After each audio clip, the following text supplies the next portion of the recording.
एवढी घट्ट पॅकिंग असते ना, की कळची नाही. तर मग सुरीच्या मदतीनेच कापावं लागते. कशाबद्दल बोलते मी तुम्हाला समोर सांगतेच.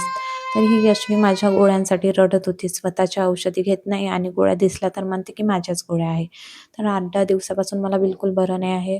गळ्यामध्ये फोड आले होते. तर मग आज दवाखान्यात गेली होती आणि भांडे पण हे सकाळचे असेच होते. तर म्हटलं जेवण वगैरे करून औषधी घेऊन आराम केला आणि नंतर मग भांडे घासीन म्हटलं. पण मग रेयांश आला होता तर त्याच्यासाठी मी पोळ्या बनवून घेतल्या कारण का पोळ्या ह्या होत्याच नाही. मग पोळ्या झाल्यानंतर यशवीला म्हटलं जेवण करून घे, तर ते तिचे नाटकच सुरू होते. तसं तिला भूक लागली तर ती खाऊन घेते. पण आज काही जेवण करतच नव्हती. नंतर मग रेयांश जेवण करून हा खेळण्यासाठी गेला आणि हिला पण नेलं होतं. तिला घरी आणून सोडलं तर ही रडतच होती. नंतर आता थंडी वगैरे गेली तर मग ब्लँकेट हे मी एका पिशवीमध्ये भरून ठेवले आणि ही पिशवी मला किराणा दुकानातूनच मिळाली होती. तर खूप सारे ह्याच्यामध्ये ब्लँकेट मावतात. मग ब्लँकेट वगैरे ठेवून दिले आणि भाजीसाठी काहीच नव्हतं. तर म्हटलं मोठ आणि मूग फिलू टाकते. तर मग तेच मी डब्यामध्ये भरण्यासाठी घेतले. तर जे ही डी-मार्टची पॅकिंग असते ना, एवढी घट्ट असते की लवकर निघतच नाही. शेवटी चाकू नाही तर मग सुरीनेच त्याला कट करावं लागते. मग ते मी डब्यामध्ये वगैरे भरून ठेवलं आणि मूग आणि मूठ हे पिलू टाकून ठेवली कारण की उद्या त्याची भाजी बनवून बा म्हणून.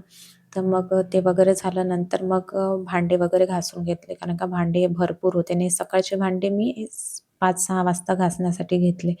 मग भांडे वगैरे घासून झाले आणि बेसिंगच्या साईडचं वगैरे पूर्ण साफ वगैरे करून घेतलं. मग सकाळचीच भाजी होती तर म्हटलं वरण-भाताचाच कुकर मांडून घेतो म्हटलं.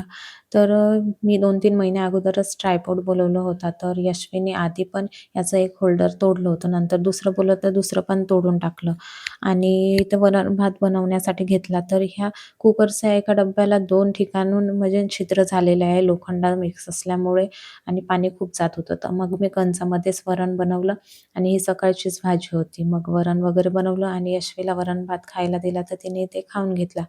नंतर मग आज सोमवारचा बाजार असते आमच्याकडे, तर मग रेहानच्या पप्पाला म्हटलं भाजीपाला घेऊन या. तर त्यांनी भाजीपाला काही आणला नाही. फक्त पालक आणले, गाजर आणले आणि कंद आणि मिरची आणि मुरमुरे आणले होते. तर यशवी म्हणत होती, "मी मुरमुरे खातो." आणि खाल्ले, पण पूर्ण घरभर तिने मुरमुरे करून ठेवले होते. असाच होता आजचा ब्लॉग. कसा वाटला नक्की सांगा. आजच्यासाठी बस.